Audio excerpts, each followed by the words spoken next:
नमस्ते, स्वागत छ यहाँहरूलाई सेफ सुनी युट्युब च्यानलमा। आज म यहाँहरूलाई खसीको भुटन बनाएर देखाउँछु।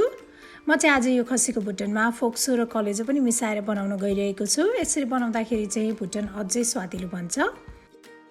सबैभन्दा पहिला मैले यहाँ भुटन बोइल गर्नको लागि पानी बसालेको छु। अब यसमा चाहिँ मैले थोरै सौंफ, दालचिनी, तेजपत्ता अनि बेसार राखेँ। अब यसमा यो भुटन राखेर यसलाई मजाले बोइल गर्नुपर्छ। यो मजाले बोइल भइसकेको छ। यसलाई चाहिँ मैले राम्रोसँग चिसो पानीले पखालेँ। त्यसपछि मैले यहाँ फोक्सो र कलेजोलाई पनि बोइल गर्नको लागि राखेको छु। फोक्सो र कलेजो पनि राम्रोसँग बोइल भइसकेको छ। अब सबैलाई मसिनो पारेर काट्नुपर्छ।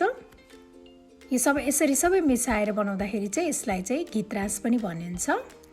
अब यसलाई पकाउनको लागि मैले यहाँ कराईमा तोरीको तेल तताउन राखेँ। अब यसमा 5 फोरन फुराउने अनि त्यस्तै यो तेजपत्ता। त्यसपछि मैले यसमा अघि हामीले काटेर राखेको भुटन राखेँ।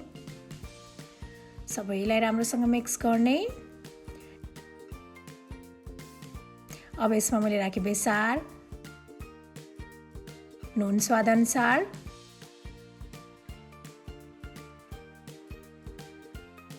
यसलाई राम्रोसँग मिक्स गर्ने र अब यसलाई कभर गरेर 6-7 मिनेट जति पकाउनु पर्छ। 6-7 मिनेट पकाइसकेपछि अब यसलाई एकपटक चेक गरौँ। अब यसलाई चाहिँ नछोपिकन अर्को 3-4 मिनेट जति पकाउने। यसलाई 3-4 मिनेट नछोपिकन पकाइसकेपछि चाहिँ यहाँहरूले देख्न सक्नुहुन्छ यसबाट चाहिँ तेल निस्किन थालेको छ।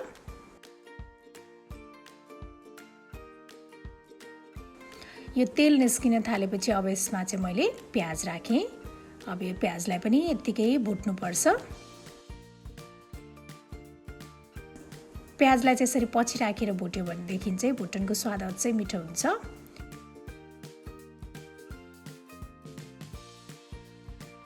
प्याज पनि भुटिसकेको छ।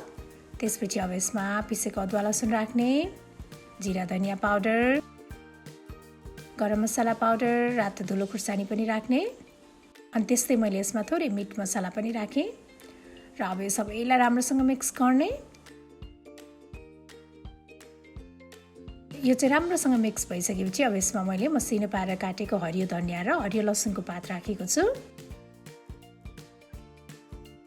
यसले चाहिँ भुटनको स्वादलाई एकदमै बढाउँछ।